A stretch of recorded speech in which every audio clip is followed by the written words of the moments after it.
Nigeria, they asked, are you a Muslim or a Christian? I told them I was a Christian, and they intensified the beating. Welcome to the news, and please subscribe to our channel. This is reminiscent of other incidents, including when a Muslim in Minnesota asked mall shoppers if they were Muslim and then stabbed non-Muslims. In Burkina Faso in November 2021, Muslims asked villagers if they were Christian or Muslim, then killed the Christians. It is not the first time we're going to be hearing words like this, and I'm asking myself, I still ask myself, whoever brought this cruel kind of teaching into the world has a lot to answer. And this is what I'm going to say. Be careful what you teach. Be careful what you hear. Be careful what you practice. As a human being, believe you me or not, people are going to, for instance, people who look up to you.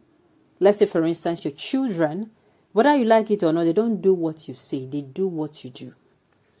Let's say, for instance, this attitude now that some Muslims have, that they actually got it from somewhere. Maybe a parent does it, and before you know it, for reasons known to the parent, he does it, and his children watches why he does it.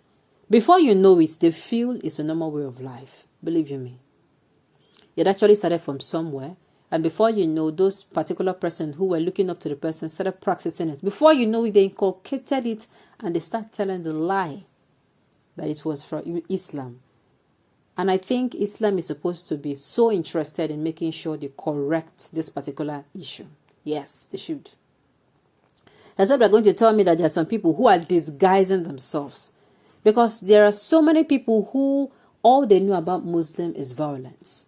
They will tell you that no, they don't think that it is actually religion. They will tell you that it is a movement to make sure more people are killed. You don't blame those people. Why? They have had their own fair share. When you listen to some stories about, people who have lost their loved ones under this, even in a country here in Nigeria, some people don't actually believe that, Muslims are people who are, their religion is actually okay. No, they don't. That is just it. That is why I'm saying we should have to be careful of what we do. There are people who are actually watching us. At the end of the day, we are going to be accountable. How you influence one person, how you influence another person. You think you're doing things, and you think nobody's watching you. But there are people watching you. And if those patterns go astray, believe you me, whether I like it or not, you are actually going to be held accountable. Let's find out more about this. This is a very, very sad story. It's very sad. I can feel it. The news in detail, please stay with us. In the Philippines, in February 2019, Muslims murdered a man for failing to recite Quran verses, while releasing 6 others who could recite them. In Mali, Muslims screaming Allahu Akbar took hostages, freeing those who could recite the Quran. In September 2013, at Nairobi's Westgate Mall, Muslims murdered people who could not answer questions about Islam. In June 2014, Muslims murdered people who could not pass an Islam quiz. In November 2014, Muslims murdered 28 non-Muslims who could not recite Quran verses. In April 2015, Muslims screaming Allahu Akbar stormed Garissa University College and only shot those who couldn't recite Quran. In Bangladesh restaurants in July 2016, the jihadists spared those who could recite from Quran. In July 2017 in Kenya, Muslims asked Christians to recite Islamic dogmas and murdered them when they could not do so. In May 2018 in Belgium, a Muslim who murdered 4 people told a hostage they would not harm her since she was a Muslim and observing the Ramadan fast. In September 2018 in Kenya, Muslims murdered 2 non-Muslims for failing to recite the Quran. In Mozambique, in June 2021, Muslims were hunting for Christians door to door. How I was kidnapped by Fulani herdsmen on Sunday, night of January 2022, on my way to Jos at VOM Gayo Road. I, my brother and our niece was going to Jos and were trying to catch up because it was getting late. We got to VOM, we were happy because that place from Jos is actually not far.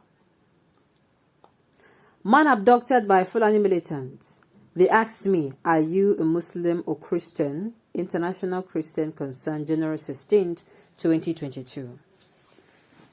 Twitter shared at Joe Mawada recently shared the events of his January 9th kidnapping when Fulani militants ambushed his vehicle in Jos, Nigeria.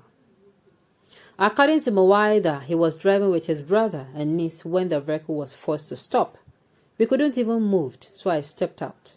He shared, they started beating me with their guns, handles and sticks, pushed me back to the car. They started robbing me. Meanwhile, my brother and my niece hid somewhere where the terrorists were after me. When they asked me, are you a Muslim or a Christian? In Hausa language, I told them I was a Christian. When they said, you have entered our hand, and intensified the beating. The militant then forced Mawada to trek towards a cave where they would be keeping him. We climbed mountains, walked in valleys at night. I almost fell off a cliff, but they still don't care. They said it's a win-win because they will still sell my organs if I fall and die. Eventually, Mawada was able to call his family, who raised over $24,000 to secure his release. I want to appreciate God for coming through for me, he said. Several Twitter users responded to Mawada's thread with support and prayers. When they shared that they or their family members had also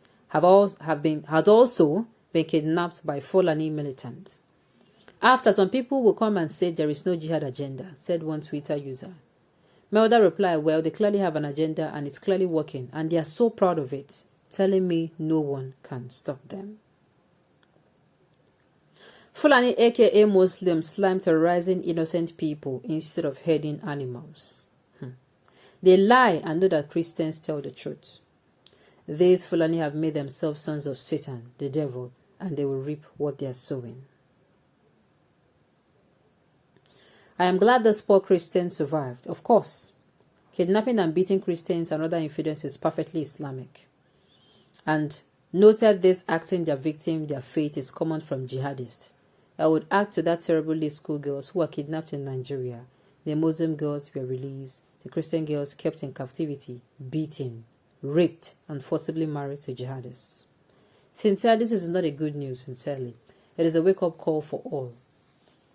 This one, I don't even know how to say it. If you are someone who is of Northern Nigeria extract and all the home you have known is Northern Nigeria, I don't even know how to say this. My heart goes out, my heart bleeds whenever I hear such kind of a news. It is not, nobody is supposed to, from any religion, to face this. But unfortunately, this is thriving. And sincerely, I'm going to say without missing word that those in power, they actually know what is going on. And I don't know why they're reluctant to do something about it. Well, we can only hope that the next person who is going to be elected, that is why I am increasing the volume of my voice, saying, make sure we don't make the mistake of bringing in someone who does not know the mess we are in. Somebody who knows the mess we're in and wants to help us out is the person that we're going to. Not someone who is old and fragile. Somebody who is already fragile and frail. A word is enough for the